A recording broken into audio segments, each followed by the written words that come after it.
আল্লাহ নবী সাল্লাল্লাহু আলাইহি ওয়াসাল্লাম বলেন, হে আমার সাহাবীরা, মানুষ যখন দুনিয়াতে মৃত্যুবরণ করার পরে এই মানুষটাকে যখন নাকি গোসল করায়া কাফন টাফন পরায়া তার আত্মীয় স্বজনেরা মসজিদের খাটের মধ্যে করিয়া চির বিদায় দেওয়ার জন্য তাকে যখন নাকি কাঁধে করিয়া বাড়ি থেকে বের হয়ে যায়, তার পিছনে পিছনে তিনটা জিনিস যায়। এর মধ্যে এক নাম্বার হলো তার ধন সম্পদ গুলা তার পিছনে পিছনে যায়, আবার তার আত্মীয় স্বজনেরাও তার পিছনে পিছনে যায়। এই দুইটা জিনিস তাকে কবরে রাখার আগে আগে সবাই তার কাছ থেকে চলে আসে, আর মাত্র একটা জিনিস তার সঙ্গে হইয়া কবরে যায়। ভাইয়েরা আমার, লক্ষ্য করে দেখেন, এই ধন সম্পদ উপার্জন করার জন্য আপনার আমার কত পরিশ্রম, কত কষ্ট, কত ধরনের পরিশ্রম আমরা করলাম। এই ধন সম্পদ উপার্জন করার জন্য বিদেশের মাটিতে যাইয়া মরুভূমিতে দিনের পর দিন এত পরিশ্রম করলেন, এত কষ্ট করলেন, মরুভূমিতে মাথার ঘাম পায়ে ফালাইলেন। আল্লাহু আকবার। বৎসরের পর বৎসর প্রবাস জীবনে আপনার ছেলে মেয়ে স্ত্রী সন্তান সবাইকে রাখিয়া এত কষ্ট করে একা একা খাইয়া না খাইয়া উপার্জন করিয়া করিয়া টাকা পয়সা গুলা বাড়িতে পাঠাইলেন, ধন সম্পদ অর্জন করলেন, বাড়ি গাড়ি সব করলেন, কিন্তু বাইরে আল্লাহ নবী বলেন মরণের সময় এই ধন সম্পদ আপনার কাছে বন্ধুত্ব ছিন্ন করে অন্য কারো সাথে বন্ধুত্ব করে নেবে, আপনার সাথে সম্পর্ক ছিন্ন করবে। ধন সম্পদ আপনার সাথে বেঈমানি করে দুনিয়াতে থাকবে, আপনি একা একা কবরে যাইতে হবে। এই ধন সম্পদের মালিক অন্য কেউ হয়ে যাবে, এই বাড়ির মালিক আপনার ছেলে মেয়েরা হয়ে যাবে, এই জায়গা জমির মালিক আপনার ছেলে মেয়েরা হয়ে যাবে। আপনার জায়গা জমি জায়গায় থাকবে, কিন্তু আপনি দুনিয়াতে থাকবেন না, ঠিক কিনা? এই জন্য আল্লাহর নবী বলেন, হে পৃথিবীর মানুষ, ধন সম্পদের মুখে পড়িয়া তোমরা আল্লাহর হুকুম থেকে গাফিল হইও না। আপনি আমি ধন সম্পদের মুখে পড়িয়া, ব্যবসা বাণিজ্যের মুখে পড়িয়াও, জায়গা জমি করতে গিয়া, টাকা পয়সা বানাইতে গিয়াও কত ওয়াক্ত নামাজ ছাড়িয়া দিলাম, আল্লাহর কত হুকুমের অবাধ্য হইলাম, ঠিক কিনা বলেন? আল্লাহর কত হুকুমের অবাধ্য হয়ে গেলাম, কত ওয়াক্ত নামাজ ছাড়িয়া দিলাম, নামাজ থেকে দূরে সরে গেলাম। আল্লাহর নবী সাল্লাল্লাহু আলাইহি ওয়াসাল্লাম বলেন, পৃথিবীর মানুষেরা তোমার মরণের সময় তোমার পিছনে পিছনে তিনটা জিনিস যাবে, এর মধ্যে এক নাম্বার হলো ধন সম্পদ যাবে। এই ধন সম্পদ তোমার সঙ্গে কবরে যাবে না, তোমার কবরে রাখার আগে আগে তারা বিদায় নিয়াও, তোমার কাছ থেকে তারা বিদায় নিয়ে চলে আসবে। দুই নাম্বার, সাহাবায়ে কেরাম প্রশ্ন করেন, ইয়া রাসূলুল্লাহ, ইয়া হাবিবাল্লাহ, আল্লাহর নবী গো, দুই নাম্বার কোন জিনিসটা মানুষ মরণের পরে তার পিছনে পিছনে যায়? দুই নাম্বার হলো আপনার আত্মীয় স্বজন গুলো আপনার পিছনে পিছনে যাবে, তারা আপনার সঙ্গে কবরে যাবে না, তারা দুনিয়ার সাথী হইয়া কবর পর্যন্ত আপনার সাথে যাবে। দুই নাম্বার বন্ধুকে যদি আপনি প্রশ্ন করেন, আর দুই নাম্বার বন্ধু আত্মীয় স্বজন, তোমরা আমার মরণের পরে আমার কি কাজে লাগবা, আমার কি উপকারে আসবা, আমাকে বলো না। তোমাদের জন্য আমি মাথার ঘাম পায়ে ফেলাইয়া পরিশ্রম করলাম, তোমাদের জন্য আমি বিদেশ গিয়ে রোজগার করলাম, আমার এই ছেলেকে মানুষ বানানোর জন্য আমি কত কষ্ট করেছি, আমার এই মেয়েকে মানুষ বানানোর জন্য লেখাপড়া করানোর জন্য কত কষ্ট করেছি, আমার স্ত্রীকে একটু সুখে রাখার জন্য আমি কত কষ্ট করেছি, আমি নিজে ছিঁড়া কাপড় পরলাম, আমার সন্তানদেরকে আমি ভালো কাপড় পরাইলাম, আমি নিজে খাইলাম না, আমার সন্তানকে আমি খাওয়াইলাম, আমি নিজে ছিঁড়া কাপড় পরলাম, আমার স্ত্রীকে আমি নতুন জামা কিনে দিলাম, আমি এত পরিশ্রম করলাম, মাথার ঘাম পায়ে ফালাইলাম, একটা দিন আমি ক্যালসিয়াম খাই নাই, একটা দিন ভিটামিন খাই নাই, একটা দিন আমি ভালো মন্দ খাই নাই, চিন্তা করেছি যদি আমি ক্যালসিয়াম খাই, যদি আমি ভালো ফল ফুট খাই, আমার ছেলে মেয়েরে খাওয়াইতে পারতাম না, আমার ছেলে মেয়েরে খাওয়াইতে পারতাম না। ছেলে মেয়েকে ভালো বুড়া খাওয়ানোর জন্য নিজে খাই নাই, ছেলে মেয়েকে ভালো কিছু পড়ানোর জন্য নিজে ভালো কাপড় পরি নাই। এত পরিশ্রম করি, এত কষ্ট করলাম আমার ছেলে মেয়ের জন্য। ও সন্তানেরা, আমার মরণের পরে গো, আমার মৃত্যুর পরে তোমরা আমার কি কি কাজে লাগবা? আত্মীয় স্বজন ছেলে মেয়েরা আপনাকে জবাব দিবে। তোমার মরণের পরে তোমাকে গরম বড়ি পাতার গরম পানি দিয়া গোসল করাইয়া দিব, বড়ি পাতার গরম পানি দিয়া গোসল করাইয়া তোমাকে আমরা কাফনের কাপড় পরাইয়া তোমাকে আমরা আর খাটের মধ্যে রাখবো না, নিচে নামাইয়া দিব। মসজিদের খাটের মধ্যে রাখিয়া কান্দে করিয়া তোমাকে জানাজার মাঠে নিয়া জানাজার নামাজ পড়িয়া এই 3.5 হাত কবরে তোমাকে আমরা রাখিয়া দিব। এরপরে আর কিছুই করতে পারবো না। ভাইয়ারা আমার চিন্তা করে দেখেন, বাড়িতে তারা বসবাস করবে, আপনার কিনা গাড়িতে তারা চড়বে, আপনার টাকা দিয়া কিনা জমি তারা বুক করবে, আপনার তিলে তিলে গোড়া ব্যবসা বাণিজ্য তারা করবে, তারা ব্যবসা বাণিজ্য বুক করবে। কিন্তু আপনি একা একা কবরে থাকবেন, একা একা কবরে থাকবেন। দিনের পর দিন চলে যাবে, রাতের পর রাত যাবে, আপনার কবরের পাশে তারা গিয়া দাঁড়াবে না। প্রথম যখন মৃত্যুবরণ করলেন, প্রথম 2-1 দিন 1 সপ্তাহ আপনার কবর জিয়ারত করবে, খুব কবর জিয়ারত করবে, কবরের পাশে গিয়া দাঁড়াবে। কিন্তু যখন নাকি আপনার দিন বেশি হয়ে যাবে, 1টা মাস চলে যাবে, আপনি লক্ষ্য করবেন মাসের মাস চলে যায়, বৎসরের বৎসর চলে যায়। আমার যে সন্তানের জন্য এত কষ্ট করলাম, এত পরিশ্রম করলাম, সন্তানটা আমার কবরের পাশে আসিয়া দাঁড়ায় না, সন্তানটা আমার কবর জিয়ারত করে না, সন্তানটা আমার কবরে আসিয়া সালাম দেয় না, আমার অবস্থাটা আমার সন্তানে জানতেও চায় না। এত কষ্ট করি আমি সম্পদ দিয়ে আসলাম, সম্পদগুলা তারা আরামে বুক করে, আর আমি একা একা কবরের মধ্যে আযাব বুক করি। লক্ষ্য করে দেখেন না, আপনার বাবা মারা গেছে কত বছর আগে, আপনার মা মারা গেছে কত বছর আগে, কিন্তু আপনি কয়দিন কবরে যান, কয়দিন আপনি কবর জিয়ারত করেন, মাসে কয়বার যান? 2 মাসে যাননি, 3 মাসে যাননি, বছরে একবার যান কিনা সন্দেহ। আপনার মরণের পরেও আপনার সন্তান এমনই করবে। এই জন্য ভাইয়ারা আমার, স্ত্রী সন্তান পাইয়া, ফ্যামিলি পাইয়া আল্লাহকে ভোলা যাবে না, আল্লাহর হুকুম থেকে গাফিল হওয়া যাবে না। সাহাবায়ে কেরাম নবীকে প্রশ্ন করেন, ইয়া রাসূলুল্লাহ, ইয়া হাবিবাল্লাহ, আল্লাহর নবী গো, 3 নম্বর কোন জিনিসটা মানুষের পিছনে পিছনে যাবে? আল্লাহর নবী বলেন 3 নম্বর জিনিসটার নাম হলো নেক আমল। সুবহানাল্লাহ বলেন। নেক আমল আপনার আমার পিছনে পিছনে, মৃত্যুর পরে আপনার পিছনে পিছনে যাবে। এই নেক আমল বন্ধুকে যদি আপনি জিজ্ঞাসা করেন তুমি আমার কি কাজে লাগবে, নেক আমল বন্ধু আপনাকে ডাক দিয়া জবাব দিবে, আমি তোমার কি কাজে লাগবো জানোনি? তোমার মরণের পরে আমি তোমার সঙ্গী হইয়া তোমার সঙ্গে থাকবো। শুধু তাই না, তোমার কবরে যখন তোমার ধন সম্পদ তোমার কোনো কাজে লাগবে না, তোমার কাজে থাকবে না, তোমার আত্মীয় স্বজন যখন তোমাকে ছাড়িয়া একা একা কবরে রেখে চলে যাবে, আমি ধন সম্পদ তোমার বন্ধু হইয়া তোমার কবরে থাকব। শুধু তাই না বন্ধুরা আমার, এই নেক আমল অর্জন করার জন্য আপনি কত কষ্ট করলেন। আপনি আরামের ঘুম ছাড়িয়া ফজরের নামাজটা আপনি জামাতবদ্ধ হইয়া আপনি মসজিদে আদায় করলেন। হাদিসে আসছে এই নামাজ আপনার আমার কবরে আপনার মাথার উপরে দাঁড়াইয়া থাকবে। সুবহানাল্লাহ বলেন। কবরে রাখার পরে আপনার এই নামাজ মাথার দিকে দাঁড়াইয়া থাকবে। এই নামাজ আপনাকে পাহারা দিবে, ডাক দিয়া বলবে, হে আযাবের ফেরেশতারা, আল্লাহর এই বান্দা দুনিয়াতে নামাজি ছিল, নামাজ আদায় করেছি, আমি নামাজ তার জন্য সাক্ষী হইয়া দাঁড়াইয়া থাকলাম। এই নামাজ আযাবের ফেরেশতাকে আপনার কাছে আসতে দিবে না, নামাজ আপনার জন্য সাক্ষী হইয়া মাথার দিকে দাঁড়াইয়া থাকবে।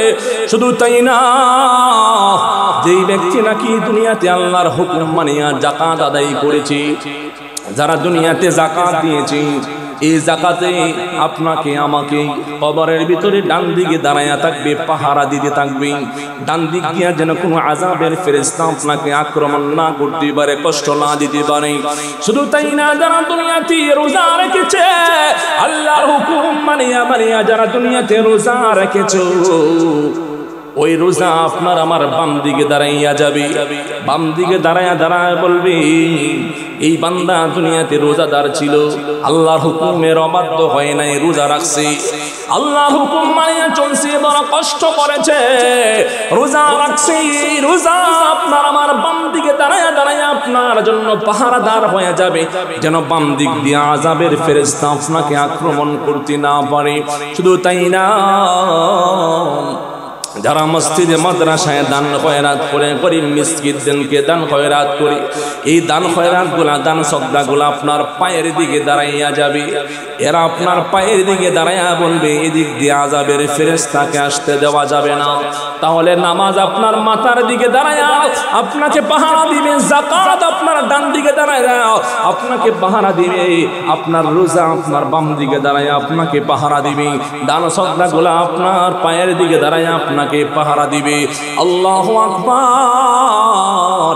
কবরের ভিতরে আপনার নেক আমল আপনার সঙ্গী হইয়া আপনাকে পাহারা দিবে, যেন কোনো আযাব আপনাকে আক্রমণ না করতে পারে।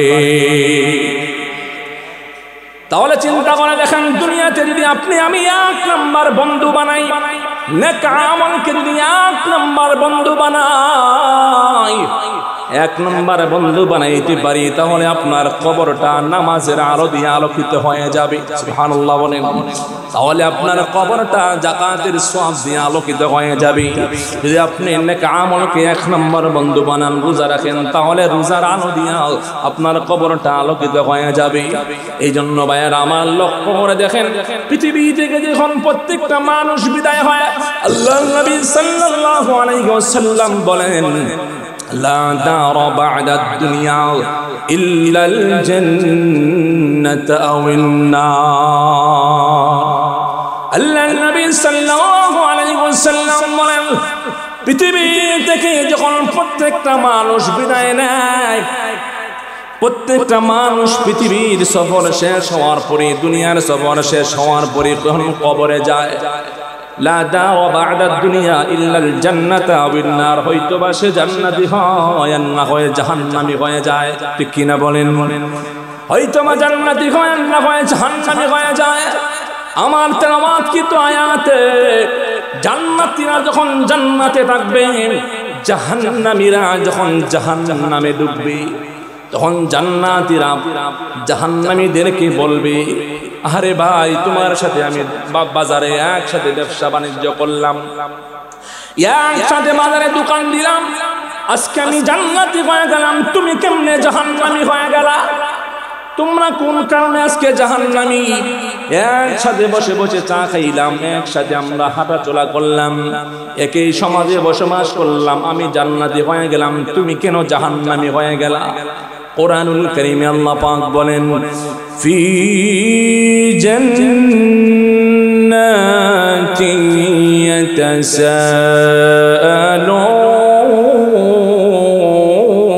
ইয়াতাসাআলুন আনিল মুজরিমিনা মা সালাকাকুম ফি সাকার। জান্নাতীরা প্রশ্ন করবে, হে জাহান্নামীরা, কোন কারণে, কিসের কারণে, কোন জিনিসে তোমাদেরকে আজকে জাহান্নামের আগুনে নিয়ে আসছে? জাহান্নামীরা জান্নাতীদের প্রশ্নের জবাবে তারা বলবে, আমরা 7টা কারণে আমরা আজকে জাহান্নামে আসছি। কয়টা কারণ?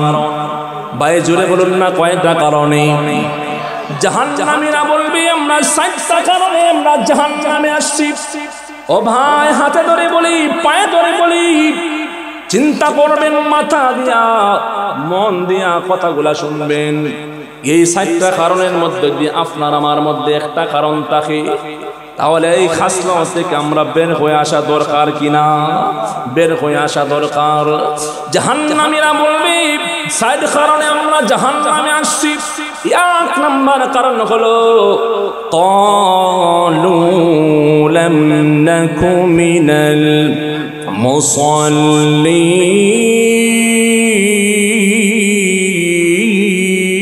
المصلين জাহান্নামীরা বলবে জাহান্নামে আসার এক নম্বর কারণ হলো দুনিয়াতে আমরা নামাজি ছিলাম না, নামাজি মুসল্লি ছিলাম না, নামাজ না পড়ার কারণে আজকে আমরা জাহান্নামী হয়েছি। তাহলে দেখেন জাহান্নামীরা জাহান্নামে যাওয়ার 4টা কারণের মধ্যে প্রথম নম্বর কারণটাই হলো নামাজ না পড়ার কারণে জাহান্নামী। যে নামাজের ব্যাপারে আল্লাহ পাক রব্বুল আলামিন বলেন ওয়াকিমুস সালাতা ওয়া আতুজ যাকাত ওয়া আতিউর রাসূল লাআল্লাকুম তুরহামুন।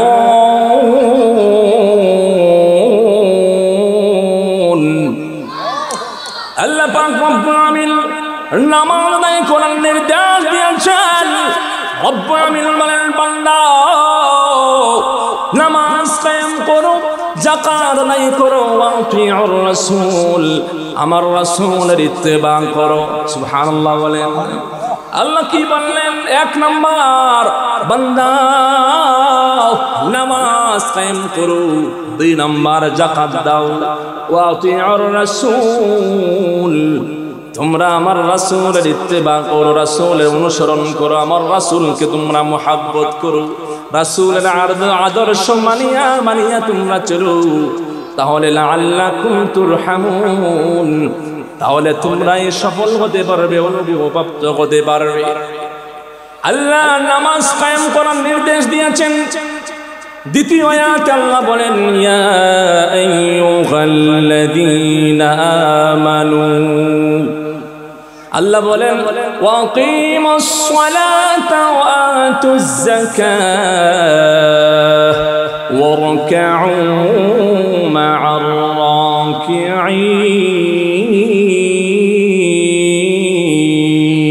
রাকিঈন। আল্লাহ পাক বলেন বান্দা নামাজ কায়েম করো, যাকাত দাও, রুকুকারীদের সাথে তোমরা রুকু করনেওয়ালা হয়ে যাও। সুবহানাল্লাহ বলেন। এই জন্য যারা দুনিয়াতে নামাজি হবে তারা দুনিয়াতেও সফল হবে, আখিরাতেও তাদের সম্মান কম না বেশি হবে, অনেক বেশি হয়ে যাবে। ইমানদার নামাজি যারা তাদের অভিভাবক স্বয়ং আল্লাহ। সুবহানাল্লাহ বলেন। আল্লাহ বলেন আল্লাহু ওয়ালিয়ুল্লাযীনা আমানু ইউখরিজুহুম মিনাজ যুলুমাতি ইলান নূর।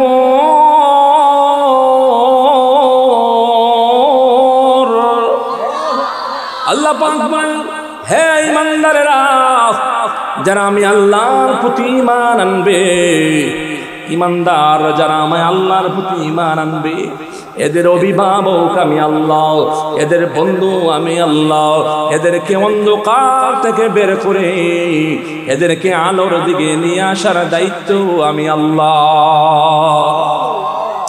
এই জন্য যাদের অভিভাবক আল্লাহ, যাদের অভিভাবক স্বয়ং আল্লাহ, এদের কোনো ভয় নাই, এদের কোনো টেনশন নাই। ঠিক কিনা বলেন? আল্লাহ বলেন ওয়ালা তাহিনু ওয়ালা তাহজানু ওয়া আনতুমুল আ'লাউনা ইন কুনতুম মুমিনিন।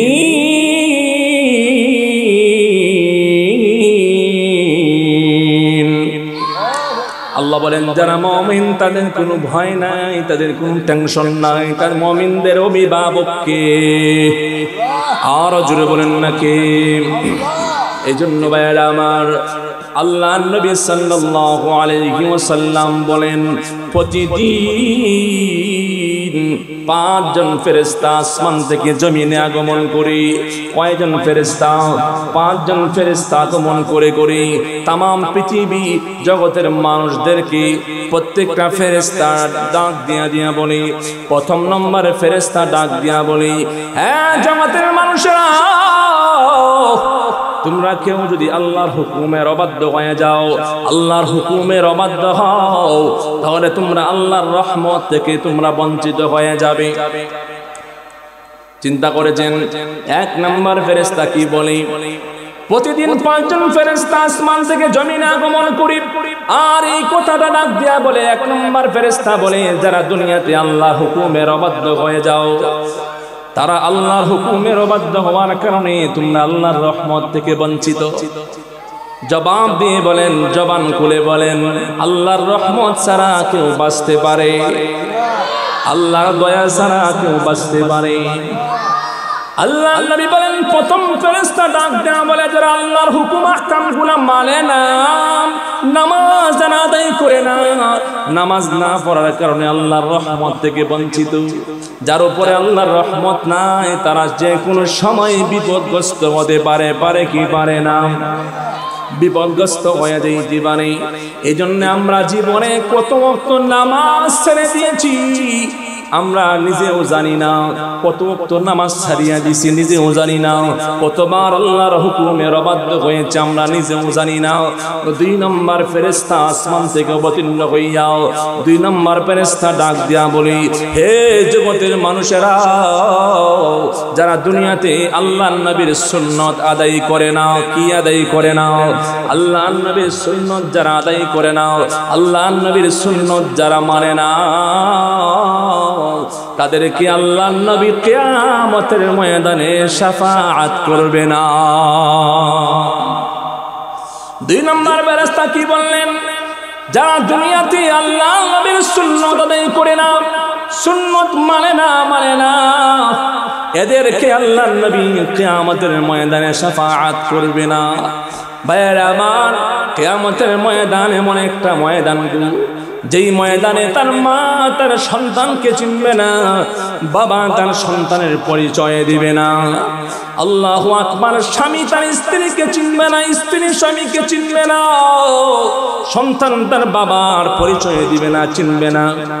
এই কঠিন ময়দানে আমার নবী, আপনার নবী, এই নবীকে যারা মুহাব্বত করে, নবীর ইত্তেবা করে, নবীর অনুসরণ করে জীবন গড়ে, আল্লাহর নবী এই কঠিন ময়দানে নিজের হাতে হাউজে কাউসারের পানি পান করাবে। আর যারা দুনিয়াতে নবীর সুন্নাত আদায় করে না, আল্লাহর নবী কিয়ামতের ময়দানে তাদেরকে শাফাআত করবে না।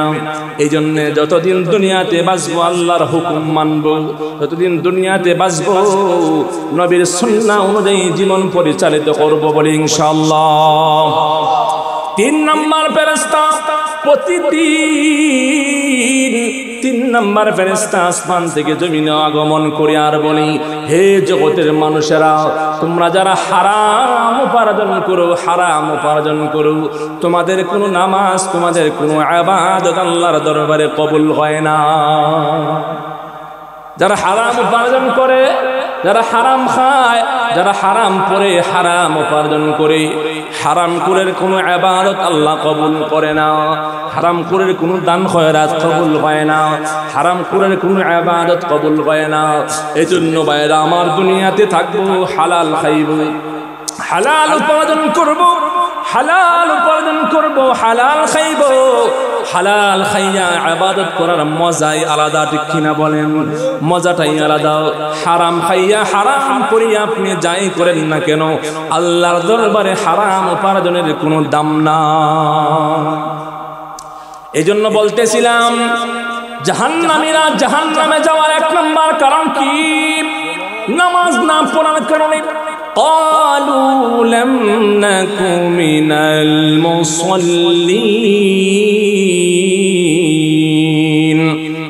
জাহান্নামীরা বলবে, আমরা জাহান্নামে আসার 1 নম্বর কারণটাই হলো দুনিয়াতে আমরা নামাজি ছিলাম না। মাথায় রাখবেন, মনে রাখবেন, জিজ্ঞাসা করব, জাহান্নামে যাওয়ার 1 নম্বর কারণটা কি হবে? নামাজ না পড়ার কারণে। কেননা আল্লাহর নবী বলেছেন, আউয়ালু মা ইউহাসাবু বিহিল আবদু ইয়াউমাল কিয়ামাতিস সালাহ। হাদিসে নবী সাল্লাল্লাহু আলাইহি ওয়াসাল্লাম বলেছেন, কিয়ামতের ময়দানে সর্বপ্রথম নামাজের হিসাব নেওয়া হবে। ওরে মুসল্লিন কারাম, ঈমানদারেরা, যদি আপনি সারা রাত নফল নামাজের নফল ইবাদতের সওয়াব যদি আপনার আমল নামায় আপনি নিতে চান, আল্লাহ নবী হাদিসে বলেন, যদি কোনো মানুষ এশারের নামাজ জামাতবদ্ধ হয়ে আদায় করে তারপরে ঘুমায়, অর্ধেক রাত নফল নামাজ পড়ার মতো সওয়াব আল্লাহ পাক তার আমল নামায় দিয়া দেয়। সুবহানাল্লাহ। আরো জোরে কইতেন না সুবহানাল্লাহ। শুধু তাই না, আল্লাহর নবী বলেন, যেই উম্মত এশারের নামাজ জামাতবদ্ধ হয়ে আদায় করলো, আবার ফজরের নামাজটাও জামাতের সাথে আদায় করলো, আল্লাহর নবী বিশ্ব নবী রাহমাতুল লিল আলামিন বলেন, যেই উম্মত এশারের নামাজ ও জামাতে পড়লো, ফজরের নামাজটাও জামাতে পড়লো, সে নামাজ পড়িয়া সারা রাত ঘুমাইলো, কিন্তু তার আমল নামায় সারা রাত নফল ইবাদত করার সওয়াব আল্লাহ তার আমল নামায় দিয়া দেয়। এ নামাজি ইমানদার, নামাজি ইমানদারের দাম কম না বেশি? নামাজি ব্যক্তি ঘুমাইলেও সওয়াব, নামাজি ব্যক্তি ঘুমাইলেও সওয়াব। কেমন সওয়াব? সারা রাত নফল ইবাদতের সওয়াব। শুধু তাই না, আল্লাহর নবী বলেন, যেই উম্মত ফজরের নামাজটা জামাতে পড়লো, আবার ফজরের পরে কাজ কাম করলো, জোহরের নামাজটা আবার জামাতবদ্ধ হয়ে আদায় করলো, ফজর থেকে জোহর পর্যন্ত যত ছোট ছোট গুনাহ হয়েছে সমস্ত গুনাহ আল্লাহ মাফ করে দেয়। শুধু তাই না, যারা নাকি জোহরের নামাজ জামাতে পড়লো, আবার আসরের নামাজ ও জামাতের সাথে আদায় করলো, জোহর থেকে আসর পর্যন্ত তার যতটুকু গুনাহ হয়েছে ছোটখাটো গুনাহগুলা, আসর পর্যন্ত যত গুনাহ হয়েছে সমস্ত গুনাহ আল্লাহ মাফ করে দেয়। আসর থেকে মাগরিব পর্যন্ত আসরের নামাজ জামাতে পড়লো, মাগরিবের নামাজ ও জামাতে আদায় করলো, আসর থেকে মাগরিব পর্যন্ত যতগুলো গুনাহ হয়েছে আল্লাহ মাফ করে দেয়। আবার মাগরিব নামাজ জামাতে বললো, এশারের নামাজ খাও জামাতে বললো, মাগরিব থেকে এশা পর্যন্ত যত গুনাহ হয়েছে মহান আল্লাহ তার বান্দার গুনাহ মাফ করে দেয়। ও ইমানদার মুমিন, চিন্তা করে দেখেন না, যদি আপনি 5 ওয়াক্ত নামাজ জামাতবদ্ধ হয়ে আদায় করতে পারেন, তাহলে সারা দিনের রাতে কোনো গুনাহ আসেনি, আর কোনো গুনাহ নাই, সমস্ত গুনাহ আল্লাহ মাফ করে দেয়। এই জন্য আল্লাহ পাক বলেন, নবী গো, তামাম পৃথিবীর মানুষকে জানায়া দেন, মুমিন হওয়া ছাড়া কেউ জান্নাতে যাইতে পারবে না। লা ইয়াদখুলুল জান্নাতা ইল্লাল মুমিনুন, মুমিন ব্যতীত কেউ আমার জান্নাতে প্রবেশ করবে না। আর নামাজ পড়া ছাড়া কেউ মুমিন হতে পারে না। ঠিক কি না বলো? নামাজ পড়া ছাড়া কেউ মুমিন হতে পারে না, আর মুমিন ছাড়া কেউ জান্নাতে প্রবেশ করতে পারবে না। এই জন্য আল্লাহর জান্নাতে যদি হতে চান, নামাজটাকে যত্ন সহকারে আঁকড়ে ধরেন, কেননা নামাজ হলো জান্নাতের চাবি। আস-সালাতু মিফতাহুল জান্নাহ। নামাজ কিসের চাবি বলুন না? বেহেশতের চাবি।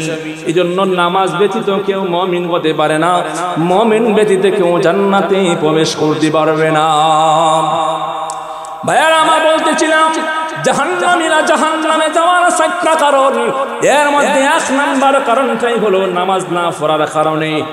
2 নাম্বার কারণ কি? 2 নাম্বার হলো ওয়ালাম নাকুনু তু'ইমুল মিসকিন।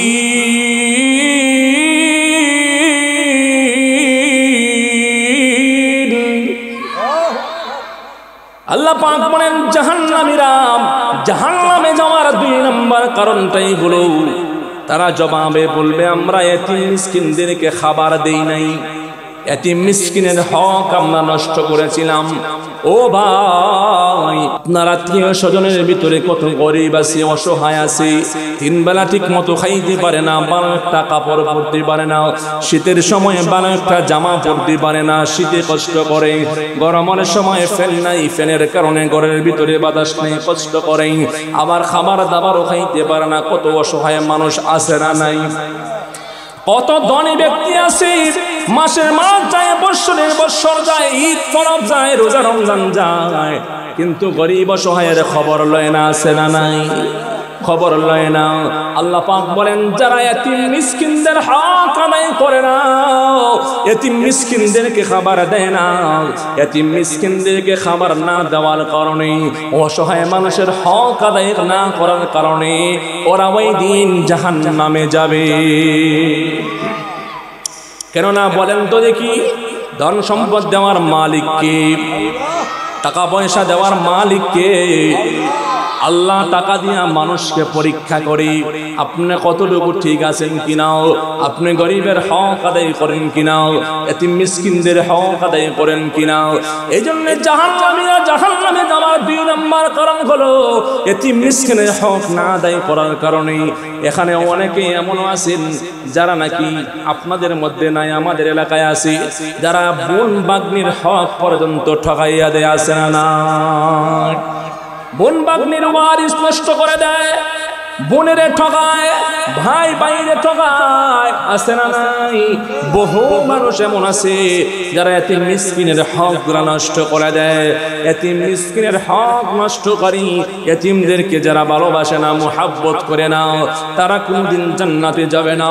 এই জন্য চিন্তা করে দেখেন, আল্লাহ নবী সাল্লাল্লাহু আলাইহি ওয়াসাল্লাম এই পৃথিবীর সবচেয়ে বড় এতিম ছিলেন, সবচেয়ে বড় এতিম।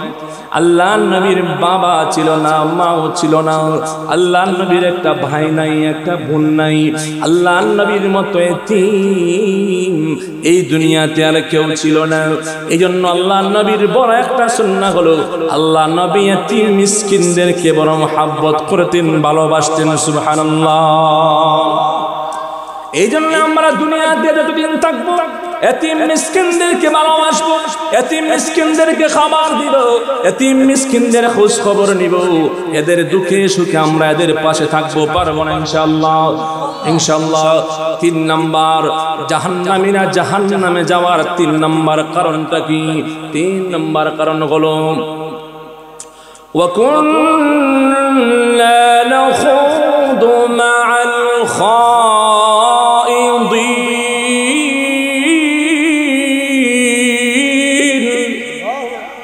আল্লাহ পাক বলেন জাহান্নামীরা জাহান্নামে যাওয়ার 3 নাম্বার কারণের বর্ণনা কি? 3 নাম্বার কারণ হলো যারা অযথা অনর্থক বেশি বেশি কথা বলে, আর যারা বেশি বেশি মিথ্যার আশ্রয় নেয়। মিথ্যা কথা বলার কারণে, বেশি বেশি অনর্থক কথাবার্তা বলার কারণে সেই দিন মানুষ জাহান্নামে যাবে। আপনাদের আমাদের মধ্যে এমন মানুষ আছে না নাই? অনর্থক কথাবার্তা বলে, শুধু মিথ্যা কথা বলে, মিথ্যাটাই বেশি বলে, সত্যের আশ্রয় নেয় না।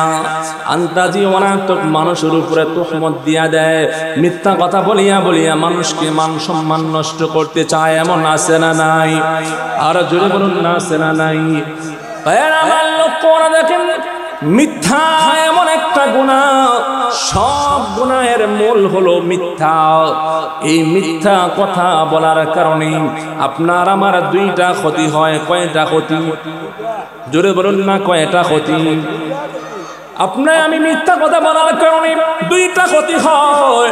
1 নাম্বার যে ক্ষতিটা হয়, এটা হলো আপনার জবানের হক নষ্ট হয়। কিসের হক নষ্ট হয়? জোরে বলুন না, কিসের হক নষ্ট হয়? জবানের হক নষ্ট হয়। মিথ্যা কথা বলার কারণে জবানের হক নষ্ট হয়। আর 2 নম্বর যে ক্ষতিটা হয়, এটা হলো মিথ্যা কথা বলার কারণে ঈমানটা নষ্ট হইয়া মানুষ মুনাফিক হয়ে যায়। কারণ মুনাফিকের আলামত হলো 3টা। 1 নম্বর হলো যারা মিথ্যা কথা বলে। মিথ্যা কথা যারা বলে, আয়াতুল মুনাফিক সালাস, ইদা হাদাসা কাযাব। যারা মিথ্যা কথা বলে তারা মুনাফিকের অন্তর্ভুক্ত। এইজন্য মিথ্যা কথা আপনার আমার ঈমানটাকে নষ্ট করে দেয়, মুনাফিক বানায়া দেয়। আর 2 নম্বর হলো আপনার জবানের হক নষ্ট করে দেয়। আপনার আমার ফ্যামিলিতে, আপনার আমার সমাজে, আপনার আমার এলাকায় মিথ্যা কথা বেশি বলে এমন মানুষ আছে না নাই? ওরে ভাই, এত দামি ঈমান, ঈমানটাকে নষ্ট করে দেয় শুধু মিথ্যা কথা। একজন মিথ্যাবাদী যদি ফ্যামিলির ভিতরে দেখে, এই ফ্যামিলিতে অশান্তির শেষ নাই। যদি তার স্বামী স্ত্রীর কাছে মিথ্যা কথা বলে তাহলে স্বামী স্ত্রীর ভিতরে একটা ফাটল সৃষ্টি হয়ে যায়, সন্দেহ সৃষ্টি হয়ে যায়, মুহাব্বত নষ্ট হয়ে যায়, ঠিক কিনা বলেন? আপনার সমাজের ভিতরে যদি মৃত্যুক মানুষ থাকে তাহলে এই মৃত্যুক মানুষটা সমাজের ভিতরে অশান্তির কারণ হয়ে দাঁড়ায়, অশান্তির কারণ হয়ে দাঁড়ায়। সত্যকে সত্য বলে না, মিথ্যাকে খালি মিথ্যা, মিথ্যার আশ্রয় নেই। এই জন্য মিথ্যা প্রথম নম্বরে আপনার জবানের হক নষ্ট করে, 2 নম্বর আপনার ঈমান নষ্ট করে, আপনাকে মুনাফিক পর্যন্ত বানাইয়া দেয়। এই জন্য আমার মিথ্যা কথা ছাড়তে হবে। এই বেশি বেশি কথা বলার কারণে, মিথ্যার আশ্রয় নেওয়ার কারণে, বেশি বেশি আমরা মানুষের গীবত করার কারণে কিয়ামতের ময়দানে আমরা জাহান্নামে যাইতে হবে, জাহান্নামে যাওয়া লাগবে। এই জন্য আমাদের মাযহাবের ইমাম আযম আবু হানিফা রাহমাতুল্লাহি আলাইহির কাছে একজন লোক আসিয়া বলতেছেন, হে ইমাম আযম, আমি আপনার সাথে বন্ধুত্ব করতে চাই, দোস্তি বানাইতে চাই, আপনাকে আমি বন্ধু বানাইতে চাই। কথা বুঝতেছেন? ইমাম আযম আবু হানিফা রাহমাতুল্লাহি আলাইহি কে বলেন, হে যুগের সেরা ইমাম, হে নুমান বিন সাবিত, আপনাকে আমি বন্ধু বানাইতে চাই, আপনার সাথে আমি দোস্তি করতে চাই। চিন্তা করে দেখেন, যুগ শ্রেষ্ঠ ইমাম আযম, ওনার সাথে উনি বন্ধুত্ব করতে চান। আর ওনার খাসলত, উনি একজন মদ করছিলেন, বেশি বেশি মদ খাইতেন, উনি মদ করছিলেন, বেশি বেশি মদ খাইতেন। ইমাম আযম বলেন, এ ভাই, আপনি তো মদ করে একজন মানুষ, আপনি তো মত করে একজন মানুষ, আপনার সাথে আমি কিভাবে বন্ধুত্ব করব? উনি বলেন, না, আমি নিয়ত করে আসছি আপনার সাথে আমি বন্ধুত্ব করব। লক্ষ্য করে দেখেন, বর্তমান সময়ে বন্ধুর নাম দিয়া, নাম বেচিয়া মানুষ চলে, এরকম মানুষ আছে না নাই? দেখবেন সমাজে এমন মানুষ আছে যে আমার এমপি আমার বন্ধু, এমপি সাহেবের সাথে আমার বন্ধুত্ব আছে, এমপির পরিচয় দিয়া, বন্ধুর পরিচয় দিয়া এই গ্রামে এলাকায় চলে, সাদাবাজি করে, আছে না নাই? জোরে বলুন না, আছে না নাই? কারা যদি মন্ত্রীর সাথে সম্পর্ক থাকে, মন্ত্রীর সাথে সম্পর্ক থাকার কারণে বন্ধুর পরিচয় দিয়া উনি এলাকায় দাপট ফাটাইয়া চলে, আসে না নাই? বহু মানুষ আছে। আর যদি কেউ বলে যে আমি এই বাংলাদেশের সবচেয়ে বড় আলেমের সাথে আমার বন্ধুত্ব, তাহলে তার একটা সম্মান, তার একটা গেটআপ, তার একটা ব্যবসা আছে না নাই? অনেক বেশি। ওই সময়ের সবচেয়ে বড় আলেম, যুগ শ্রেষ্ঠ ইমাম আযম আবু হানিফার সাথে বন্ধুত্ব করতে চায় একজন মদখোর মানুষ। কিতাবে আসছে, ইমাম আযম বললেন, এরে ভাই, আপনার সাথে আমি কিভাবে বন্ধুত্ব করব? আপনি তো একজন মদখোর মানুষ। বলে, না না, আমি কিছুই মানি না, আমি আপনার সাথে বন্ধুত্ব করব, বন্ধুত্ব আজকে করবই। ইমাম আযম বললেন, ভাই আমার, খুব গুরুত্ব দিয়ে শুনবেন, ভাই আমার, যদি তুমি আমার সাথে বন্ধুত্ব করতে চাও তাহলে তুমি আমার একটা কথা মানতে হবে, একটা শর্ত মানতে হবে। কি শর্ত? যে আজকে থেকে তুমি মাত্র একটা গুনাহ ছেড়ে দিবা। কয়টা গুনাহ? কথা বলেন না, কয়টা গুনাহ? মাত্র একটা গুনাহ ছেড়ে দিবা। ওই লোক ডাক দিয়া বলে, হে ইমাম আযম, আমি কি শুধু একটা গুনাহ ছাড়লেই হবে, বাকি সব গুনাহ করলে পারবো? বলে, সেটা তোমার ইচ্ছা, করলে করতে পারো, আমি সেটা কথা বলবো না। মাত্র একটা গুনাহ যদি তুমি ছাড়তে পারো, আমার সাথে যদি ওয়াদা করতে পারো, তাহলে আজকে আমি তোমার সাথে বন্ধুত্ব করব। ইমাম আযম এই কথা বলার পরে ওই লোকটা রাজি হয়ে গেল। ও ডাক দিয়া বলে, হে ইমাম আযম, আমি আপনার শর্ত মানতে রাজি, আমি আপনার শর্ত মানতে রাজি। একটা গুনাহ ছেড়ে দিব। হ্যাঁ, আমি ছেড়ে দিব, ওয়াদাবদ্ধ হয়ে গেলাম, আমি ছেড়ে দিব। ইমাম আযম ডাক দিয়া বলেন, এই ভাই আমার শত শত ছাত্রদের সামনে আল্লাহকে সাক্ষী রাখিয়া তুমি বলো, আজ থেকে কোনোদিন তুমি মিথ্যা কথা বলবে না। কি বললেন? আজ থেকে কোনোদিন তুমি মিথ্যা কথা বলবে না, মিথ্যা কথা আর কোনোদিন বলবে না। আল্লাহকে সাক্ষী রেখে বলো। মদখোর ব্যক্তিটাও ইমামে আজমের হাত ধরে বলি, আমি ইমামে আজমের হাত ধরে বললাম, আল্লাহকে সাক্ষী রেখে বললাম, আর জিন্দেগিতে কোনোদিন মিথ্যা কথা বলবো না। ইমামে আজম বললেন, বন্ধু ঠিক আছে, তোমার সাথে আমার দোস্তি হয়ে গেল, তোমার সাথে আমার বন্ধুত্ব হয়ে গেল, যাও বন্ধুর বাড়িতে। বন্ধু তো মাঝে মাঝে আসতে হয়, তুমি আগামী সপ্তাহে সোমবার দিন আমার বাড়িতে আবার আসবা, আমার মাদ্রাসায় তুমি আবার আসবা, দাওয়াত রইল। এই ব্যক্তি মদখোর ব্যক্তি যখন নাকি ইমামে আজমের সাথে বন্ধুত্ব করিয়া যখন বাড়িতে চলে গেলেন, তার বন্ধুরা, অন্যান্য বন্ধুরা তাকে মদের আড্ডায় যাওয়ার জন্য দাওয়াত দেয়। সে দাওয়াত গ্রহণ করিয়া সে মদের আড্ডায় গেল, যেখানে মদ খায় বন্ধুদের সাথে, সেখানে গেল। মদের আড্ডায় গিয়া সে সব বন্ধুরা একসাথে মদ খাইতেছে। ওই ব্যক্তিও মদের আড্ডার ভিতরে বসা, সব বন্ধুরা মদ খায়, কিন্তু সে ওই দিন মদ খায় না। বন্ধুরা প্রশ্ন করে, কেন তুমি মদ খাও না রে? বলো না যে কেন তুমি আজকে মদ খাও না? বলে না, আমি আজকে মদ খাবো না। দ্বিতীয় দিন আবারও যখন নাকি মদের আসর গেল, সকল বন্ধুরা মদ খায়, সে মদ খায় না। তার বন্ধুরা প্রশ্ন করে, কেন মদ খাও না? বলে না রে না, আমি মদ খাবো না। বলে না, তুমি কি মদ খাওয়া ছেড়ে দিয়েছো নাকি? বলে না না, আমি মদ খাওয়া ছাড়ি নাই, কিন্তু আজকে মদ খাবো না। সমস্ত বন্ধুরা তাকে ভালোভাবে ধরলো, আমাকে বলতে হবে কি জন্য তুমি মদ খাও না, আমাদেরকে খুলে বলো। এই কথা মারার পরে ওই ব্যক্তি ডাক দিয়া বলে, বাইরে আমি তো যুগ শ্রেষ্ঠ আলেম ইমামে আজমের সাথে বন্ধুত্ব করেছি, আগামী সোমবার আমার সেই বন্ধুর সাথে আমি দেখা করতে যাব। দেখা করতে যাওয়ার পরে আমার বন্ধু যখন আমার মুখের দিকে তাকাইবে, আমার বন্ধু আমার মুখের দিকে তাকাইয়া যদি আমাকে জিজ্ঞাসা করে যে বন্ধু তুমি মদ খাওনি, ইমামে আজমের শত শত ছাত্রের সামনে আমি যদি বলি হ্যাঁ আমি মদ খাই, তাহলে তো আমার লজ্জা হবে, তাহলে আমার সম্মান নষ্ট হবে, আমি শর্মিন্দা হয়ে যাব, আমি লজ্জিত হয়ে যাব। ইমামে আজমের সামনে তো আমি মিথ্যা কথাও বলতে পারবো না, ওয়াদা করে আসছি। আর যদি বলি মদ খাই তাহলে আমার সম্মান নষ্ট হবে, এই জন্য আমি মদ খাই না। দেখেন ভালো বন্ধুর প্রভাব আছে না নাই? ভালো মানুষের সাথে বন্ধুত্ব করলে, ভালো মানুষের সাথে বন্ধুত্ব করলে গুনাহ ছাড়া যায়, গুনাহ ছাড়া যায়। আর ভালো মানুষও যদি খারাপ মানুষের সঙ্গী হয়ে যায় তাহলে গুনাহের সম্ভাবনা বেশি, গুনাহের লিপ্ত হয়ে যাইতে পারে। ভাইরা আমার লক্ষ্য করে দেখেন, যখন নাকি ওই ব্যক্তি ইমামে আজমের কাছে 3 দিন পরে আসলো, আসার পরে ইমামে আজম আবু হানিফা রাহমাতুল্লাহি আলাইহি ডাক দিয়া বলে, বন্ধু আমার, তুমি কি এখন থেকে মদ খাও না? তোমার মুখটা দিকে শুকাইয়া আছে।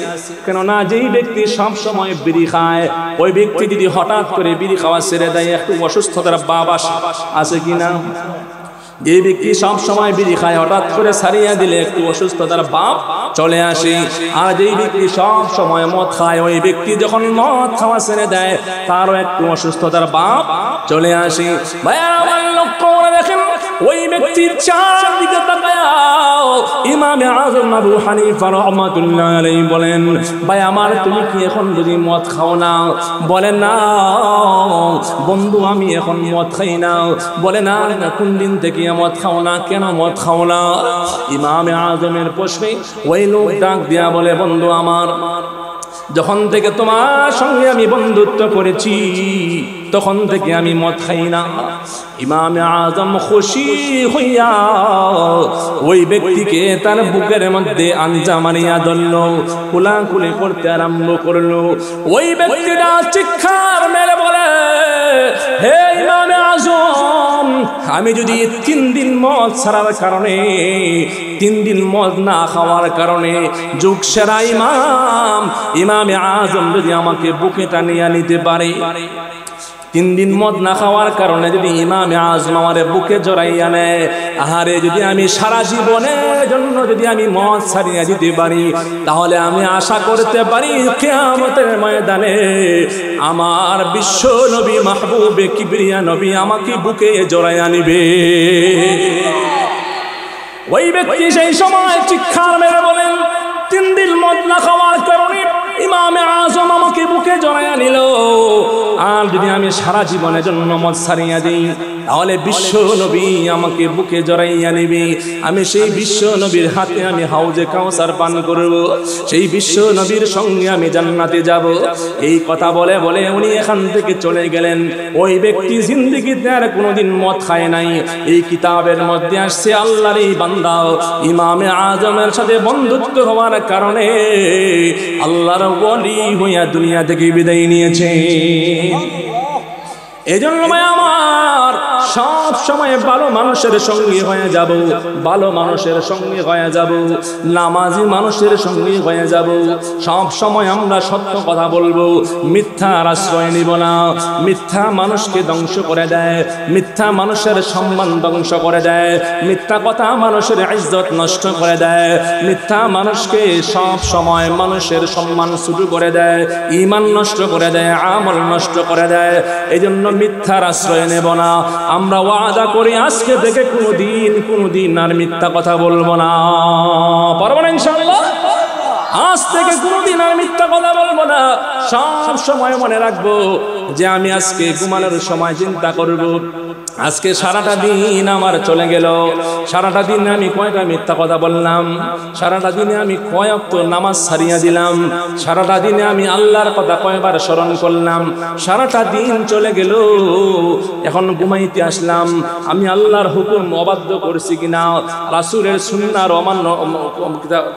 সুন্নাহর অবমাননা করছি কিনা চিন্তা করব। বালিশের সাথে মাথা লাগাইয়া যদি কোনো ইমানদার চিন্তা করে তাহলে সেই ইমানদার মুমিন হইতে বেশি দিন লাগে না। এই জন্য জাহান্নামীরা জাহান্নামে যাওয়ার 3 নম্বর কারণ কি বললাম? ওয়ালাম নাকুনু তু'ইমুল মিসকিন ওয়া কুন্না নাখুদু মা'আল খায়িদিন। জাহান্নামে যাওয়ার 3 নম্বর কারণটাই হলো অযথা অনর্থক বেশি বেশি কথাবার্তা বলা, বেশি বেশি মিথ্যার আশ্রয় নেওয়ার কারণে মানুষ জাহান্নামে যাবে। এই জন্য আল্লাহর নবী আরেকটা হাদিসে বলেন, আল ফাম ওয়াল ফারাজ, 2টা কারণে মানুষ জাহান্নামে যাবে। জবানের হেফাজত না করার কারণে, লজ্জাস্থানের হেফাজত না করার কারণে মানুষ জাহান্নামে হয়ে যাবে। 2টা কারণে মানুষ জাহান্নামী বেশি হবে। এর মধ্যে মুখের কারণে, জবানের হেফাজত না করার কারণে মানুষ জাহান্নামী। 2 নম্বর হলো লজ্জাস্থানের হেফাজত না করার কারণেও মানুষ জাহান্নামে যাবে। এজন্য ভাইয়ার আমার 1 নম্বর কি বললাম? ক্বালু লাম নাকু মিনাল মুসাল্লিন। মানুষ জাহান্নামে যাওয়ার 1 নম্বর কারণ হলো নামাজ না পড়ার কারণ। 2 নম্বর কি বললাম? ওয়ালাম নাকু নুত'ইমুল মিসকিন। এতিম মিসকিনের হক নষ্ট করে যারা এতিম মিসকিনদেরকে খাবার দেয় না, খোঁজ খবর নেয় না, তারা জাহান্নামে যাবে। 3 নম্বর কি বললাম? ওয়া কুন্না নাখুদু মা'আল খায়িদিন। অযথা অনর্থক বেশি বেশি যারা কথাবার্তা বলে, মিথ্যা কথা যারা বেশি বলে, তারা জাহান্নামে হয়ে যাবে। আর 3 নম্বর 4 নম্বর হলো ওয়া কুন্না নুকাযযিবু বিয়াউমিদ্দিন। যারা দুনিয়াতে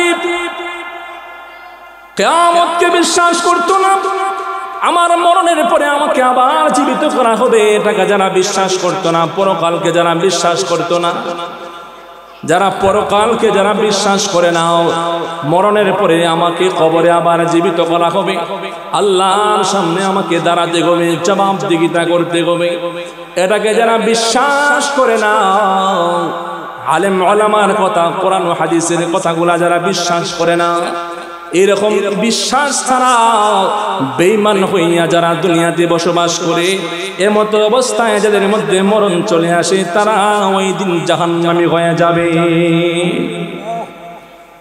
এই জন্য লক্ষ্য করে দেখেন, আপনার আমার ঈমান, এই ঈমানটা হলো আপনার আমার সবচেয়ে বড় সম্পদ। এই ঈমানটা হলো আপনার আমার সবচেয়ে বড় দৌলত। ঈমানটাকে যদি আপনি পরিপূর্ণভাবে তাজা রাখতে চান, নামাজ ব্যতীত ঈমান কোনোদিন তাজা হয় না। এই জন্য আয়াতের শুরুতে আল্লাহ পাক রব্বুল আলামিন জানায়া দিয়েছেন ফি জান্নাতিন ইয়াতাসাআলুন আনিল মুজরিমিনা মা সালাকাকুম ফি সাকার। জান্নাতীরা যখন জান্নাতে চলে যাবে আর দেখবে জাহান্নামীরা জাহান্নামে আছে, এখানে আমার খালতো ভাই আছে, চাচাতো ভাই আছে, মামাতো ভাই আছে জাহান্নামে, কেন তোমরা জাহান্নামে গেলা? একসাথে ব্যবসা বাণিজ্য করলাম, একসাথে দুনিয়াতে চলাফেরা করলাম, আজকে আমি জান্নাতি তুমি জাহান্নামে কেন? দেখবেন বাজারে ব্যবসায়ীদের মধ্যে কত ব্যবসায়ী আছে আজান শোনার পর পর এই দোকানটাকে লাগায়া নামাজে চলে আসে কি নাই? কত ব্যবসায়ী আছে নামাজ কোন দিকে যায়, আজান কোন সময় হয় খবর নাই, কোন সময় আজান দিল কোন সময় নামাজ কোন খবর নাই। এই জন্য রব্বুল আলামিন বলেন বান্দা রিজিকের মালিক আমি আল্লাহ, রিজিক দেওয়ার মালিক আমি আল্লাহ। আমি কোন জায়গা থেকে রিজিক দিব, কার মাধ্যমে রিজিক দিব তুমি কল্পনাও করতে পারবে না। আমি আল্লাহর দয়া মায়া বেশি। বান্দা তুমি যদি নামাজি হয়ে যাও আমি আল্লাহ তোমার রিজিকের ফয়সালা করে দিব। সুবহানাল্লাহ। যারা নামাজি হয়ে যাবে আল্লাহ পাক এদেরকে 5টা পুরস্কার দান করবে। কয়টা পুরস্কার? এক নাম্বার পুরস্কার হলো আল্লাহ বান্দার দুনিয়াতে রিজিকের অভাব আল্লাহ দূর করিয়া দিবে, রিজিকের কোনো অভাব থাকবে না।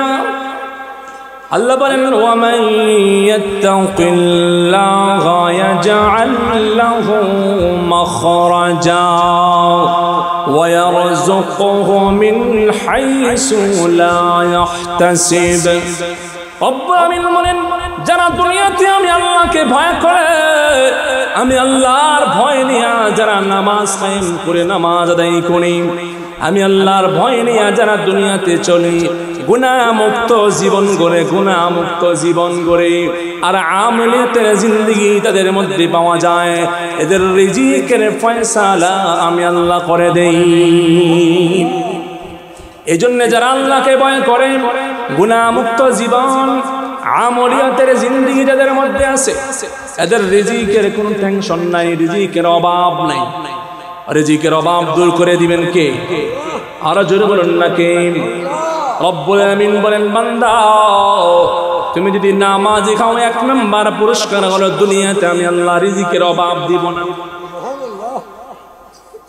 আপনি যদি চিন্তা করেন যে আমার ঘরের ভিতরে ফলের অভাব নাই, খাবারের অভাব নাই, আমার কোনো অভাব নাই, আল্লাহ যদি আপনাকে না খাওয়ান আপনি খাইতে পারবেন? জোরে বলেন খাইতে পারবেন? কত মানুষ সাখরাত অবস্থায় পড়ে আছে, আত্মীয় স্বজনেরা ফল ফুট নিয়ে আসছে, কত খাবার নিয়ে আসছে, মুখের মধ্যে দেয়, খাবার ভিতরে ঢুকে আল্লাহ বলেন আমার কত দয়া মায়া শোনো, আমি আল্লাহ তোমাকে খাওয়াইলে তুমি খাইতে পারবে, না খাওয়াইলে খাইতে পারবে না। এই খাবার দাবার গুলা ভিতরে পৌঁছাইয়া দেওয়ার দায়িত্বশীল ফেরেশতা আছে না নাই? একটা মানুষ যখন মৃত্যু সজ্জা হয়ে যায়, ওই মানুষটা মরণের সময় তার যেই ফেরেশতা গুলা খাবারটা ভিতরে পৌঁছাইয়া যায়, সেই ফেরেশতারা বিদায় নিয়ে চলে যায়। ফেরেশতা বিদায় নেওয়ার সঙ্গে সঙ্গে বান্দার ভিতরে আর খাবার পৌঁছে না। আল্লাহ বলেন শুধু তাই না, রব্বুল আমিন বলেন এ পৃথিবীর মানুষ শুধু তাই না, এই যে তোমার ভিতরে বাতাসটা প্রবেশ করতেছে, বাতাস তুমি নিঃশ্বাস নিতে পারতেছো, টান দিতে পারতেছো, আবার ছাড়তে পারতেছো, এই বাতাসটা ভিতরে পৌঁছাইয়া যাওয়ার জন্য ফেরেশতা আছে, আবার তোমার ভিতর থেকে গরম বাতাসটা বাহির করে দেওয়ার জন্য ফেরেশতা আছে। সুবহানাল্লাহ বলেন।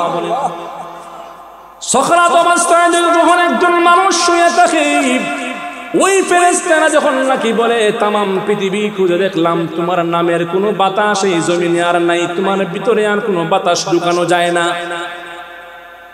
এই নিঃশ্বাস নেওয়ার মতো যে ফেরেশতাগুলো আছে তারা বিদায় নেওয়ার পরে বান্দার ভিতরে আর কোনো বাতাস ঢুকবে না।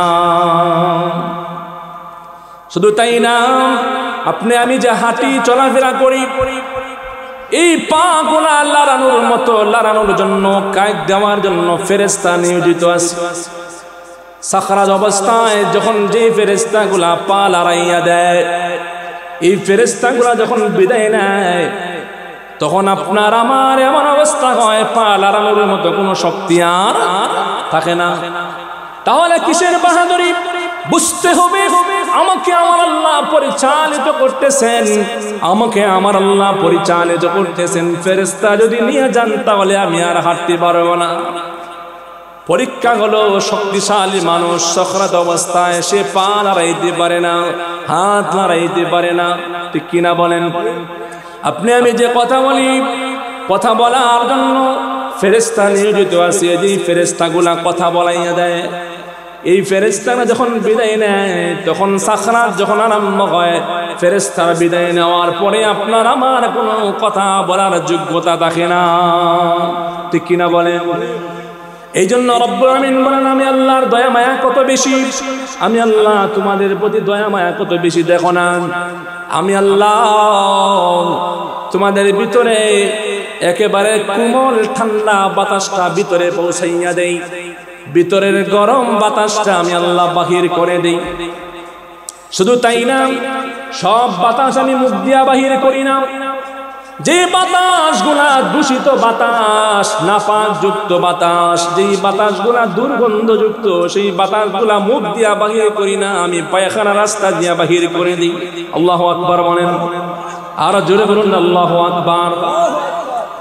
একটু চিন্তা করে দেখেন তো, যদি ওই বাতাসগুলো আল্লাহ মুখ দিয়া বাহির করে দিতেন, আমরা যে বায়ু দেই সেই বায়ুটা যদি মুখ দিয়া বাহির হইতো, আপনার আমার সামনে দাঁড়ায়া কেউ কথা বলতে পারতো? কেন বলতে পারতো না? দুর্গন্ধের কারণে মানুষ আপনার আমার সামনে দাঁড়াইতে পারতো না, ঠিক কিনা বলে? আল্লাহ বলে, বান্দা আমি আল্লাহর দয়া মায়া কত বেশি, ও বান্দা তুমি মুখ দিয়া যে পানি খাও, এই পানিটা ভিতরে পৌঁছাইয়া দেয় আমার ফেরেশতা। যখন নাকি ফেরেশতা বিদায় নেয়, আপনি যখন সামিজ দিয়া মুখের মধ্যে পানি দিবেন, শরবত দিবেন, ভিতরে পৌঁছায় না, মুখ দিয়া বাহির হয়ে যায়, ঠিক কিনা বলেন? রব্বুল আমিন বলেন, বান্দা আমি আল্লাহ দয়া মায়া কত বেশি, ও বান্দা তোমার মুখ দিয়া তুমি যখন পানিটা খাও, এই পানিটাকে আমি আল্লাহ আবার প্রস্রাবের রাস্তা দিয়ে আমি আল্লাহ বাহির করে দিই। বান্দা যত অহংকারী করো না কেন, যদি তোমার এক সপ্তাহ প্রস্রাব বন্ধ থাকে, বেটাগেরি এখানেই শেষ। কথা বলেন ঠিক কিনা? এক সপ্তাহ প্রস্রাব যদি বন্ধ হয়ে যায়, বেটাগেরি এখানে শেষ। আল্লাহ বলেন, বান্দা এমন সিস্টেম করেছি, এই প্রস্রাব এই পানি না খাইলেও তোমার ভিতরে অশান্তি, আবার এই প্রস্রাবের সাথে এই পানি বাহির না করলেও তোমার ভিতরে অশান্তি। আমি আল্লাহ দয়া মায়া কত বেশি, বান্দা তুমি যে খাবার খাও, খাবার খাওয়ার পরে খাবারটা আবার আমি আল্লাহ পায়খানার রাস্তা দিয়া বাহির করি। বান্দা তুমি যে আমার নাফরমানি করো, নামাজ পড়ো না, অহংকারী করো, যদি আমি আল্লাহ একটা সপ্তাহ পায়খানা বন্ধ রাখি, বান্দা তোমার অবস্থা কি হবে? চিন্তা করেছেন অবস্থাটা কি হবে? এই জন্য আল্লাহ বলে, বান্দা নাফরমানি করিও না, নাফরমানি করিও না, নেমুখ হারামি করিও না। আমি আল্লাহ চাইলেই প্রস্রাবটা বন্ধ করে দিতে পারি, আমি আল্লাহ চাইলেই পায়খানাটা বন্ধ করে দিতে পারি। বেড়াগিরি শেষ হয়ে যাবে, অহংকারী শেষ হয়ে যাবে, ক্ষমতা শেষ হয়ে যাবে। এই জন্যে মালিক বলেন, বান্দা দুনিয়াতে যতদিন আসো আমি আল্লাহর ইবাদত করো, আমি আল্লাহর গোলামি করো, আমি আল্লাহর শুকর আদায় করো, আমি আল্লাহ তোমার নিয়ামতগুলো আমি আল্লাহ বাড়িয়ে দিব। এই জন্য দুনিয়ার মানুষ সব সময় প্রশংসা করে যাব একমাত্র কার? আর জোরে বলুন না কার? একমাত্র আল্লাহর। ইবাদত করব একমাত্র আল্লাহর। এই জন্য রব্বুল আলামিন বলেন, বান্দা নামাজ যদি তোমার ঠিক থাকে, বাকি আমলগুলা যদি দুর্বল হয়, নামাজের বিনিময়ে আমি আল্লাহ তোমাকে জান্নাত দিয়া দিব। এই জন্য ভাইয়ার আমার লক্ষ্য করে দেখেন, নামাজি বন্ধু যারা চিন্তা করবেন নামাজি বন্ধু বানানোর জন্য, যে বন্ধু আমার তুমি যখন নামাজে যাও আমাকে কল দিবাও, ফজরের সময় আমাকে তুলিয়া দিবাও। আপনি স্বামী হয়ে আপনার স্ত্রীর প্রতি খেয়াল করবেন, স্ত্রী নামাজ পড়ে কিনা, তাকে নামাজের তাগিদ দিয়া দিবেন। তুমি একাধারা 40 দিন যদি নামাজ সঠিকভাবে আদায় করো, তোমাকে আমি একটা জামা বানাইয়া দিব, তোমাকে আমি একটা ফরক বানাইয়া দিব, তোমাকে আমি একটা লং জামা বানাইয়া দিব, একটা মেসকি বানাইয়া দিব, একটা শাড়ি বানাইয়া কিনিয়া দিব। এরকম ভাবে অফার করবেন। যার ঘরের স্ত্রী নেককার হয়ে যায়, তার ঘরের অভাব অনটন আল্লাহ দূর করে দেয়। এই জন্য আপনি বাবা হইয়া সন্তানের প্রতি খেয়াল রাখতে হবে, আপনার সন্তানটা নামাজ পড়ে কিনা। এখন বর্তমান সময়ের ছেলেরা, যুবকরা তো ফেসবুক আর ইউটিউব নিয়ে ব্যস্ত, ঠিক কিনা বলেন? ফেসবুক আর ইউটিউব নিয়ে ব্যস্ত। দেখবেন অনেক যুবকরা এই যে ঘন্টার পর ঘন্টা সময়ে ফেসবুক টানতেছে, কোন সময়ে যে থামবে তার কোনো গ্যারান্টি নাই, তার কোনো হিসাব নাই। ঘন্টার পর ঘন্টা সময় টানতেছে এই ফেসবুক। আপনার দুনিয়ার কোনো ফায়দা আছে না আখিরাতের কোনো ফায়দা আছে? কোনো ফায়দা আছে নাকি? কোনো ফায়দা নাই, কোনো ফায়দা নাই। এজন্য মুমিন কোন সময় অহেতুক অনর্থক কোনো কাজ করে না। মুমিন যে কাজটা করবে সেই কাজটা দুনিয়ার লাভ আল্লাহ হয় আখিরাতের লাভ, এমন কাজ করে যারা মুমিন তাদের কাজগুলা হয় দুনিয়া ও আখিরাতের লাভ, এমন কাজ করে। এজন্য যারা মুমিন, যুবক যদি মুমিন হতে চাও, অহেতুক অনর্থক কাজের মধ্যে লিপ্ত হবে না। এজন্য আপনার আমার ছেলে মেয়েদের ব্যাপারে সতর্ক থাকতে হবে। লক্ষ্য করলে দেখবেন অনেকেই বাসা বাড়ানিয়া থাকে, কাছের মানুষগুলা শত্রুতা পোষণ করে। হিন্দু ইস্কনের দালালেরা আপনার আমার মেয়েদের প্রতি, আপনার আমার বোনদের প্রতি তারা নজর দিয়েছে, তারা চক্রান্ত শুরু করে দিয়েছে। মুসলমান মেয়েদেরকে প্রলোভন দিয়া পটাইয়া মা বোনদের ইজ্জত গুলা নষ্ট করে, ঠিক কিনা বলেন? ইস্কন নামক অগ্র হিন্দুত্ববাদীরা যাদের বাড়িঘরের পাশে আছে, যাদের বাসার পাশে বাড়ানিয়া থাকে, লক্ষ্য করবেন, সতর্ক থাকবেন। আপনার আমার ছেলে মেয়ে তাদের সাথে বন্ধুত্ব করবে, বন্ধুত্ব করিয়া আপনার আমার ছেলে মেয়ের ইজ্জত আর সম্মান গুলা নষ্ট করবে।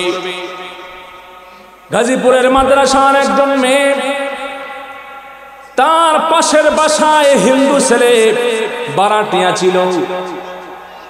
এই মেয়েটাকে প্রলোভন দিয়া 1 দিন 2 দিন 3 দিন এরকম করতে করতে তার পিছনে যেতে আস্তে আস্তে প্রেমের ফাঁদে ফালাইছে। এই মেয়েটাকে প্রলোভন দিয়া তুলিয়া নিয়া দর্শন করে আবার বাড়িতে ফেরত দিয়া দিছে। চিন্তা করতে পারেন, একজন মুসলমানের সন্তানকে দর্শন করিয়া হিন্দুর ছেলেরা তারা পায়তারা করতেছে মুসলমানের মেয়েদেরকে, তারা ইজ্জত আর সম্মান নষ্ট করবে বলে পায়তারা করতেছে। গাজীপুরে মসজিদের ইমামকে তুলে নিয়ে অপহরণ করিয়া, ইমামকে মারধর করিয়া ইমামের উপরে আক্রমণ করেছে। এরকম অহরহ ঘটনা বাংলার জমিনে ঘটতেছে, আপনারা শুনেছেন। এই জন্য আপনার আমার ছেলে মেয়েগুলার ব্যাপারে সতর্ক হওয়া দরকার আছে না নাই? আমার ছেলে কার সাথে বন্ধুত্ব করে, আমার মেয়ে কার সঙ্গে চলাফেরা করে, আমার ছেলে রাত্রে কয়টার সময় ঘুমায়, টাচ মোবাইলে কোন সময়ে কি করে। আমাদের ছেলেরা তো এখন গেমের জন্য পাগল, ফেসবুকের জন্যই পাগল, ঠিক কিনা বলেন? এই জন্য বাবা আপনার সন্তানটাকে আপনি সতর্ক থাকেন, সাবধান থাকেন। আপনার সন্তানকে আপনি হাতে ধরে আপনার সঙ্গে নামাজ নিয়ে আসেন। যদি নামাজি বানাইয়া ফেলাইতে পারেন, তাবলিগ জামাতে পড়াইতে পারেন, 3 দিনের তাবলিগ জামাতে যাওয়ার ফলে আপনার সন্তানের চরিত্রটাই পরিবর্তন হয়ে যাবে। একজন ভাই বলতেছেন তার ভাই চরিত্রহীন হয়ে গেছে।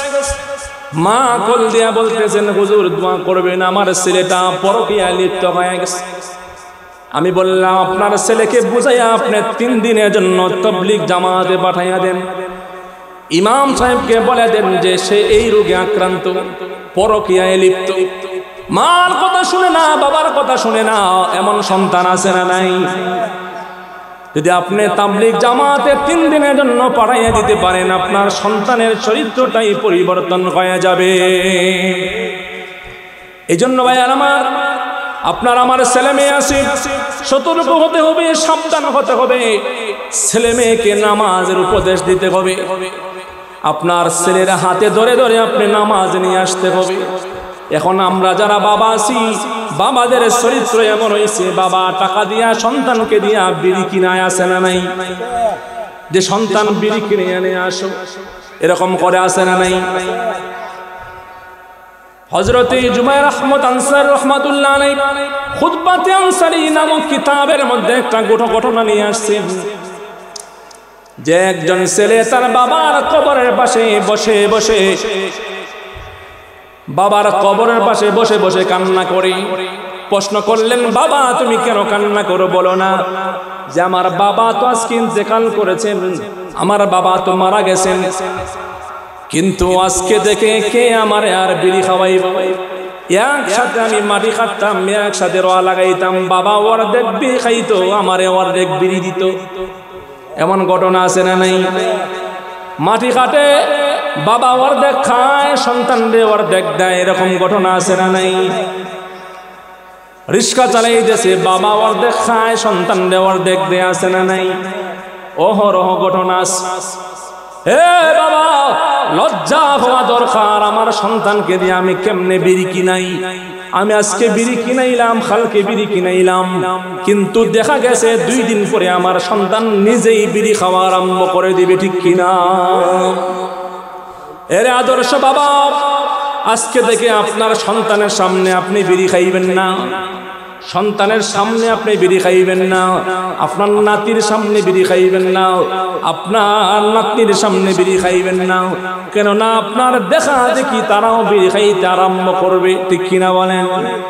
আপনি নিজে খাইয়ে আপনার পরিবারের এই সদস্যগুলা, সন্তানগুলার চরিত্র আপনি বাবা হইয়া নষ্ট করতেছেন। এই জন্য মায়ের আমার আদর্শ বাবা হতে হবে। সন্তানদেরকে সতর্কতার সাথে আদর্শ সন্তান হিসাবে গড়তে হবে। এই জন্য আমার আলোচনার শেষ টাইম হলো, আমি যেই বিষয়ে আলোচনা করলাম, 1 নম্বর বিষয় হলো নামাজ যারা না পড়বে, নামাজ না পড়লে মানুষ জাহান্নামী হয়ে যাবে। 2 নম্বর বিষয় হলো এতিম মিসকিনের হক যারা নষ্ট করে তারাও জাহান্নামী হয়ে যাবে। 3 নম্বর বিষয় হলো যারা বেশি বেশি মিথ্যা কথা বলে, অযথা কথাবার্তা বলে, অযথা মিথ্যা কথা বলার কারণে তারাও জাহান্নামী হয়ে যাবে। আর 4 নম্বর হলো যারা এইগুলা বিশ্বাস করে নাও, মরার পরে জীবিত করা হবে, এইগুলা যারা বিশ্বাস করে নাও, তারাও কিয়ামতের ময়দানে জাহান্নামী হয়ে যাবে। আল্লাহ পাক আমাদেরকে নামাজ পড়ার, এতিমের হক আদায় করার, মিথ্যা কথা থেকে বাঁচিয়ে থাকার আমাদেরকে আল্লাহ তৌফিক দান করেন। সেগুলো বলি আমিন। আর জোরে বলি আমিন।